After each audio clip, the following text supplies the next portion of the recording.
Hello everyone, welcome to Deepsika's vlog. আজি আপোনালোকৰ মাজলৈ হাঁহ মাংসৰ এটা ৰেচিপি লৈ আহিছো।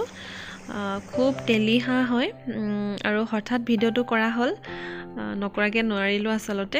এয়া দেখিছেনে পানী নিদিয়াকে তেল কিমান ওলাইছে মাংসৰ পৰা। মই আগতে হাঁহ মাংসৰ ৰেচিপি দিছো তথাপিতো আজি এই তেলি হাঁহৰ ৰেচিপি এটা আপোনালোকৰ মাজলৈ লৈ আহিছো। চাই যাব আগলৈ। দুটা হাঁহৰ মাংস এনেদৰে মছলা পিঁয়াজ দি মেৰিনেট কৰি ৰখা হৈছে। সেই পিঁয়াজ আদা নহৰু পেষ্ট শুকান জলকীয়া ধনিয়া পাউডাৰ আৰু জিৰা পাউডাৰ আৰু তেল একেবাৰে দিয়া নাই, অলপমান দিছোঁ কেৰাহীটোত যাতে লাগি নধৰে মছলাখিনি। এতিয়া মাংসখিনি দি দিলোঁ। সোৱাদ অনুসৰি নিমখ। আসলতে মই ঘৰত নাই, শিৱসাগৰ আহিলোঁ আপাহঁতৰ ঘৰলৈ আৰু আপাৰ ল'ৰাটোৰ বাৰ্থডে আছিল। সেয়াই আৰু সৰু সুৰাকৈ বাৰ্থডে পাৰ্টি চলিছে। মই হাঁহ কোনে বনাইছে আপোনালোকক দেখাম, চিনাকি কৰাই দিম।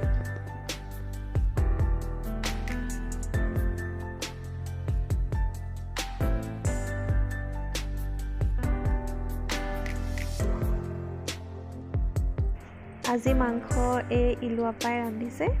তেওঁ খুব ধুনীয়া ৰান্ধে আৰু এই আপাৰ ঘৰলৈকে মই আহিছোঁ।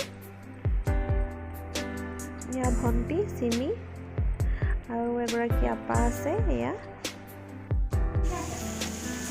এইফালে মাছৰ লগত পচলা বনাই আছে, জলকীয়া ভাজি।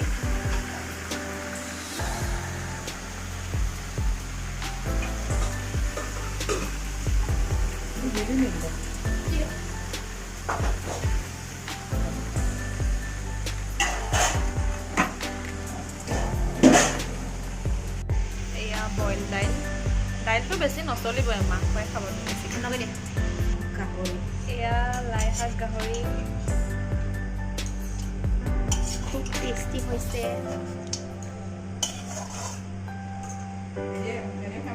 হাঁহত জিৰা গুড়ি দিছে।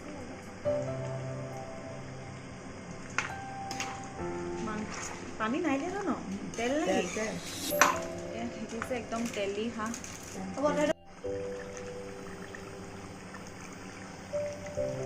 এতিয়ালৈকে মাংসত পানী দিয়াই নাই, ইমানেই তেল ওলাইছে। এয়া দেখিছেনে আপোনালোকে।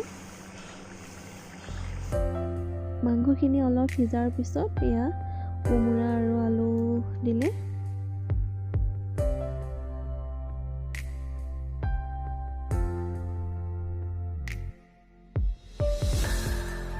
মাংসত কোমোৰা দিয়াৰ পিছত তাৰ পৰা অলপ পানী ওলাইছে, এয়া দেখিছে।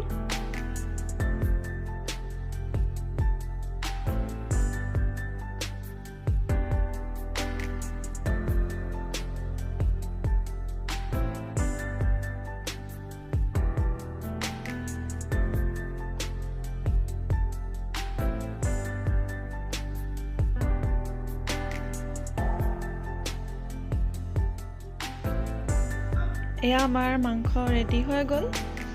আপোনালোকে এনেকুৱা তেলি হাঁহ খাইছে নাই কমেণ্টত জনাব। আজিলৈ আহোঁ, বাই বাই।